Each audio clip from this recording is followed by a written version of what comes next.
Hablaremos de los usos de terapias biológicas del PRGF en el contexto de una patología que es menos conocida, que es la patología de cadera, y en tratamientos como es la artroscopia de cadera, que es una técnica que tiene, aunque tenga muchos años de vida, su eclosión ha sido en los últimos años. Bien, ya sabéis todo el grupo, no insisto.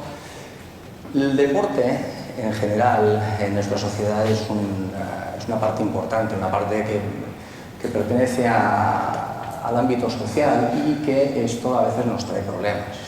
Deportes como el fútbol, que es tal vez el más predominante en nuestra sociedad, hace una gran solicitación de la cadera, como podéis ver, pero hay otros deportes, otras actividades que también tienen una gran solicitación. La bailarina, por ejemplo, hace una gran solicitación no de la pierna que está arriba, sino de la que está abajo. Una rotación interna intensa y puede producirnos ciertos problemas en esta cadera. Otros deportes que a lo mejor son más minoritarios, también vamos a tener grandes solicitaciones de ellos. Otros deportes que a lo mejor son más masivos y aunque sean aparentemente menos lesivos, sí que vamos a tener un gran porcentaje de población que va a tener problemas y vamos a tener que acostumbrarnos a cosas más raras, más solicitaciones, cosas que van un poquito más allá, no solamente en el ámbito de traumatología humana, sino que estoy convencido que los veterinarios también se encuentran cada vez cosas un poquito más raras, ¿no? Bueno, cuando hablamos de patología de la cadera del adulto joven, básicamente nos centramos en 4 patologías. Vamos a hablar siempre de displasia, que esto los veterinarios lo conocen muy bien. Vamos a hablar de necrosis, de osteopatía dinámica de pubis y la patología que os quiero explicar un poquito mejor, que es el pinzamiento femoroacetabular. La displasia, no voy a insistir, ya sabéis que es la mala relación que hay entre el continente y el contenido de la articulación de la cadera y que no voy a entrar en los tratamientos. Lo mismo que la necrosis, la alteración de la vascularización de la cabeza del fémur, que nos da ciertos problemas a nivel tanto del hueso como del cartílago, que va a depender de la circulación de ese hueso, y la osteopatía de pubis, que sobre todo vamos a ver en el ámbito de la traumatología deportiva por una solicitación intensa de los grupos musculares, tanto abdominales como aductores, y eso les va a generar ciertos problemas. Como puedes ver, los grandes dibujos del Dr. Cusco, como siempre, amenizan nuestras charlas. Pero hoy quiero hablaros de esto. Hablaros de una patología que se describe en el año 99, es decir, hace solo 15 años. Y lo describe un cirujano suizo, Reynold Ganz, porque durante toda su vida opera muchas caderas y se da cuenta de que siempre opera la misma, en diferentes fases. Y describe una patología diferente, que explica por qué se encuentran esas patologías a tan diferentes edades. ¿Y eso qué es? ¿Qué es el pinzamiento femoroacetabular? Hay 2 tipos, uno por sobrecrecimiento del ángulo entre la cabeza y el cuello del fémur. Como veis en la infografía, hay un crecimiento, un sobrecrecimiento de esta cadera. Fijaos, no tiene la esfericidad normal, sigue, y eso cuando hace maniobras de flexión, rotación y aducción de esta pierna, produce un choque contra el labrum, el rodete acetabular de su cadera. Y hay una característica importante, y es que el labrum está conectado al cartílago. Al estar conectado al cartílago, lo que lesiona el labrum lesiona el cartílago, y eso va a significar artrosis. Puede ser por un crecimiento, como veíamos, del ángulo o por un sobrecubrimiento del acetábulo. El resultado va a ser el mismo. Vamos a tener que en las maniobras de flexión, rotación y aducción vamos a tener un exceso de presión en esta zona. Y al tener este exceso de presión en esta zona, vamos a tener un problema. Y eso se va a manifestar clínicamente. El paciente va a empezar a tener dolor y ese dolor va a ser progresivo. Puede llegar a tener limitaciones de movilidad. Y el gran problema es que esto que empieza como un pinzamiento, como un problema mecánico, acaba siendo un problema biológico, porque destruye el cartílago que hay conectado a este lado. Y hemos disparado la formación de una coxartrosis, una artrosis de la cadera. Y eso va a tener consecuencias importantes a lo largo de la vida de este paciente. Bien, recordar el acetábulo, recordar el rodete acetabular. ¿Para qué sirve este rodete, este lado? básicamente para sellar la articulación. La cadera tiene una característica especial, y es que es una articulación que tiene una parte que es articular, que articula la cabeza del fémur con el acetábulo, pero la cápsula que teóricamente las articulaciones engloba eso va más allá, y hay una parte que queda fuera de esta articulación, pero sigue siendo intracapsular.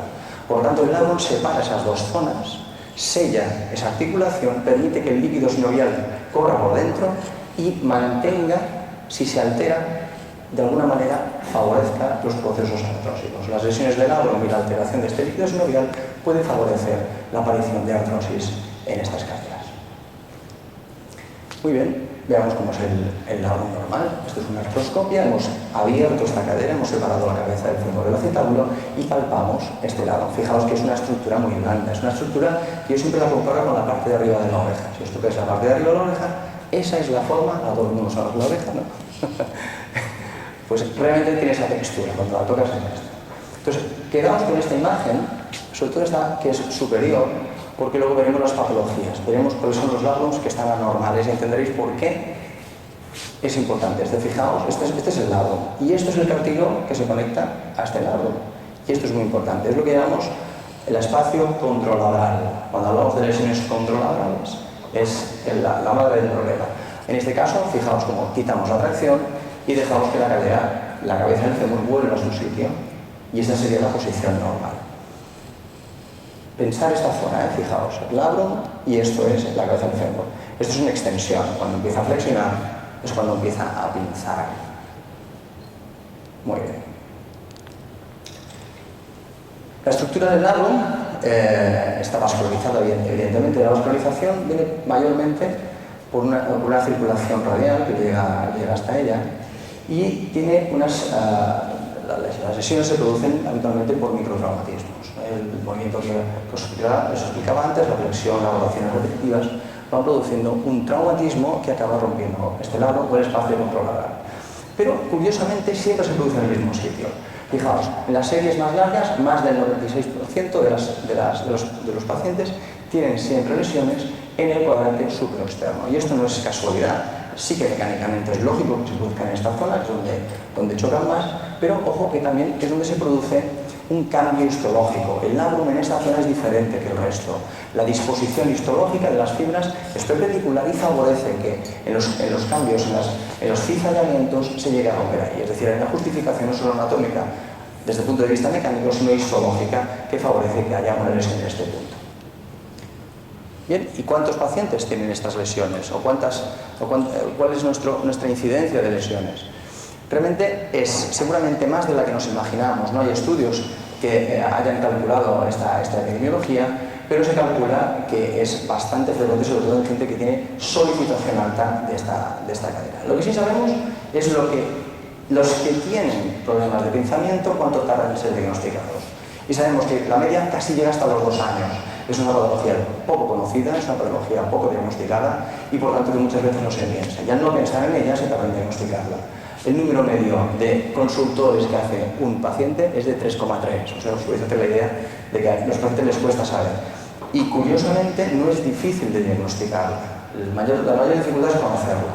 Si la conoces es fácil diagnosticarla. Pacientes jóvenes que tienen un dolor inguinal y que tienen unas maniobras, una exploración positiva a lo que llamamos el signo de impingement. Si tienes eso y te es positivo, el 95% de veces vas a tener este pinzamiento. ¿Y en qué consiste?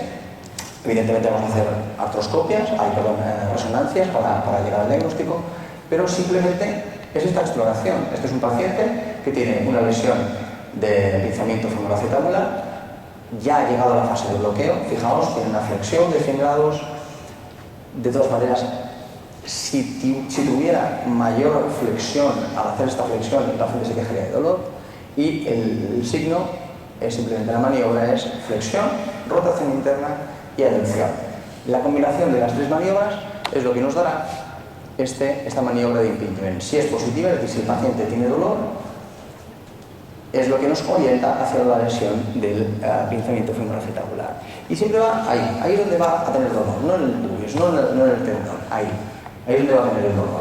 Y el paciente se va a señalar, a veces se señala con un dedo, a veces se señala, lo llamamos el signo en C. El paciente tiene dolor aquí, y me duele aquí del todo, me duele aquí. Y eso es los principales criterios diagnósticos clínicos que tenemos. Muy bien, tenemos el paciente diagnosticado, tenemos esa sospecha clínica y esto es lo que queremos ver. Esto es lo que queremos ver cuando lo hemos tratado. Vale. Fijaos lo que os decía antes, el labrum. Fijaos, esta lesión, fijaos, ya es diferente, ya está abierto, como un libro abierto, está desfibrilado. Y fijaos la conexión que os decía entre el labrum y el cartílago.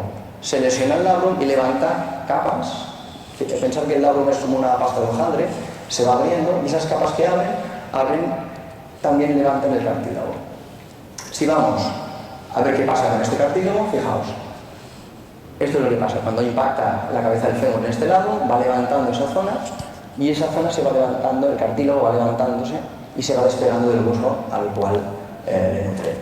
Y esto, dependiendo del grado de levantamiento de este cartílago, lo denominamos diferente. A veces hablamos de burbujas, hablamos de signos de la oda, hablamos de lesiones en alfombra, como si se levantara una alfombra.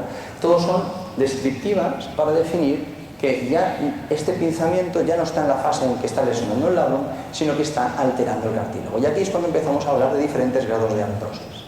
Y eso ya empieza a ser un problema bastante grave, porque ya esto nos condiciona el pronóstico de los pacientes. Vamos a intentar muchas veces hacer tratamientos conservadores de entrada, con a través de la rehabilitación, pero muchas veces vamos a tener que plantear cirugías. De entrada vamos a intentar reparar las estructuras anatómicas. Si tenemos un labrum lesionado, lo tenemos separado del espacio condrolabral, vamos a intentar suturarlo. O vamos a intentar de alguna manera conservar la anatomía lo más que se pueda. Hay veces que no se puede, las lesiones de labrum son demasiado degenerativas y hay que recortarlas. Y esto se hace y realmente pues, se consiguen resultados óptimos que cuando uno lo revisa pues realmente están con muy buenos resultados. El problema es este siempre, es decir, no solamente es el labrum, sino es el cartílago. ¿Qué hacer con estas lesiones? Son lesiones que van a generar o van a favorecer la nefrosis y esto nos puede dar ciertos problemas. Cuando nos sacamos trozos de estos labrums, vemos que a series largas nos dan buenos resultados, es decir, es mejor sacar, es como un menisco, si sacamos un trozo de estas estructuras siempre será mejor que dejarlas y que continúe su proceso patológico. Pero si podemos las suturamos, si podemos incluso las trasplantamos. Vamos a intentar siempre restituir la anatomía y para hacerlo vamos a utilizar la técnica que os comentaba, la artroscopia. La artroscopia de cadera nos va a permitir acceder a esta cadera y realizar estos procesos para intentar resolver este conflicto de espacio. Vamos a hacer los procesos de rehabilitación y restituir el paciente en su estado lo más sano posible. Por lo tanto, tenemos pacientes que tienen, a través de una sospecha clínica, que vamos a hacer una exploración física, vamos a hacer unas pruebas de imagen, que habitualmente va a ser la resonancia, y vamos a hacer un tratamiento que habitualmente va a ser a través de la técnica artroscópica. Pacientes jóvenes con dolor de cadera, sobre todo que tengan limitación de movilidad y con unas maniobras positivas de pinzamiento, vamos a sospechar que tienen esta patología, tengan o no tengan imagen de resonancia, no lo hagamos al revés. Pero ¿qué pasa cuando ya tiene artrosis? ¿Qué pasa cuando ya tiene lesiones de cartílago importantes? Cuando ya ese cartílago ha caído, ¿qué hacemos con ellos? Sabemos que ya hay consecuencias, ¿los dejamos así? Decimos que bueno, estas caderas ya ha pasado el tiempo y las podemos tirar a la basura, o intentamos hacer algo. Bueno, vemos qué hacen los que más saben de esto. Mark Filipon es tal vez hoy en día el cirujano más famoso de artroscopia de cadera en todo el mundo.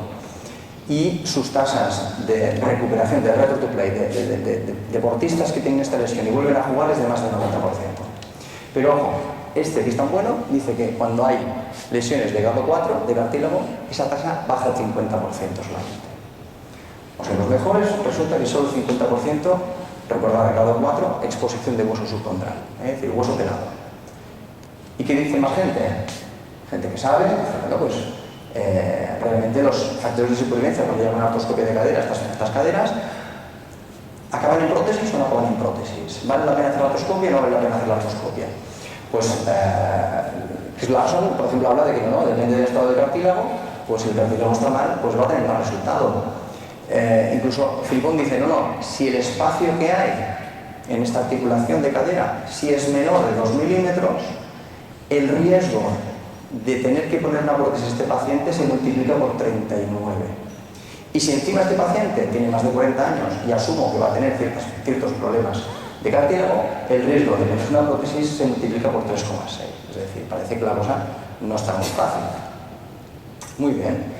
Y cuando hacen artroscopias estos que saben tanto y hacen series más largas, pues a 5 años, pues uno de los popes de la artroscopia de la cadera, que es el que más ver, habla que casi el 90% de las artroscopias que le hacen, cuando pasan 60 meses, acaban en prótesis. Es decir, parece que no es muy halagüeño. Y otras series que con unos seguimientos no tan largos, a 2 años, hablan en general que el 50% de las artroscopias de cadera que hacen cuando hay un grado 1, grado 2 de lesiones de cartílago, perdón, de lesiones artrósicas, esto corresponde al grado 3, grado 4 de Otteridge, la correspondencia, pues el 50% acaban en prótesis, en 2 años. Es decir, en 2 años a lo mejor no vale la pena hacer una artroscopia, ¿o sí? ¿Qué hacemos? Pensamos un poquito, porque a lo mejor si seguimos haciendo lo mismo vamos a tener los mismos resultados que estos tíos, pues muy bien que lo hagamos.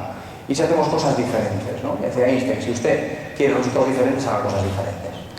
Muy bien, ¿y qué tenemos? ¿Qué podemos aportar? Porque la técnica más o menos vamos haciendo.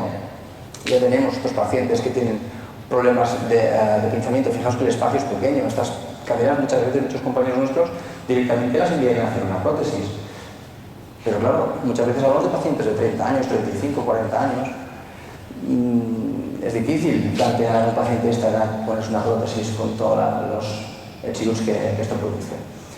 Tenemos una experiencia de muchos años. Decía antes del doctor Buscón, decía la doctora García, que la terapia biológica, la terapia con factores de crecimiento ya tiene muchos años, ya tiene 12 años ya. Ya tenemos una experiencia clínica, ya sabemos cómo se hace, sabemos cómo se obtiene, sabemos cómo funciona y, bueno, nos planteamos hace unos años empezar a utilizarlo en nuestras cirugías artroscópicas de cadera. Para ver si esto, sobre todo, pensando en estos pacientes que sabíamos que no tenían resultados brillantes, que tal vez tenían un tratamiento paliativo que íbamos a hacer, pero queríamos saber si podíamos mejorar. Pero no somos los únicos, hace años ya que hay otros grupos que han visto que la terapia biológica, la terapia con factores de crecimiento daba mejores resultados a nivel de cuando operábamos una artroscopia de cadera, aunque fuera a nivel precoz, a nivel postquirúrgico inmediato, desde Chile, desde Estados Unidos, y otras terapias con célula madre combinadas con hidroxapatita, estos estudios italianos en los cuales se podía observar de forma macroscópica en ovejas cómo mejoraba el tratamiento biológico respecto al tratamiento con placebo, con suero. Y no hace falta irse fuera. Nuestro grupo tiene 2 tesis. Chela con Iván y con Carmen habían hecho sus tesis doctorales hace 10 años ya casi, 9-10 años ya, precisamente en cartílago, demostrando el beneficio que podían ofrecer los factores de crecimiento de estos cartílagos. Y nosotros tenemos la experiencia en rodilla, tenemos muchos años haciendo factores en rodilla, lesiones de rodilla, lesiones de cartílago de la rodilla, y nos planteamos, es decir, qué pasaba con estos pacientes, ¿no?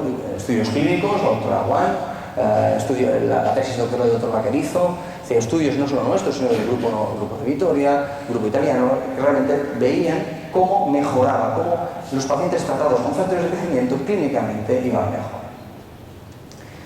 Tenemos la ventaja que habíamos tenido la experiencia de tener pacientes.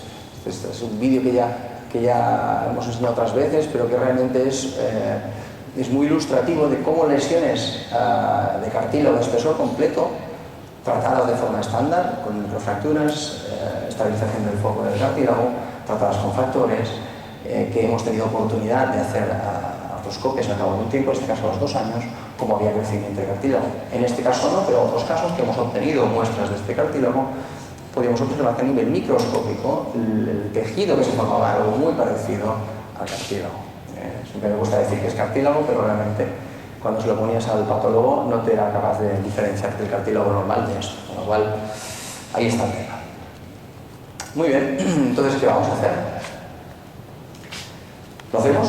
¿Lo ponemos aquí en la cadera? Pues decidimos, venga, adelante, vamos a ponerlo en la cadera. No solamente en artroscopia, sino también guiado por ecografía, en pacientes que a lo mejor no tienen indicación, porque ya está pasada, vemos que la terapia, la técnica quirúrgica tiene una artrosis demasiado avanzada, pero puede mejorarlos clínicamente. Y esto es lo que nos planteamos.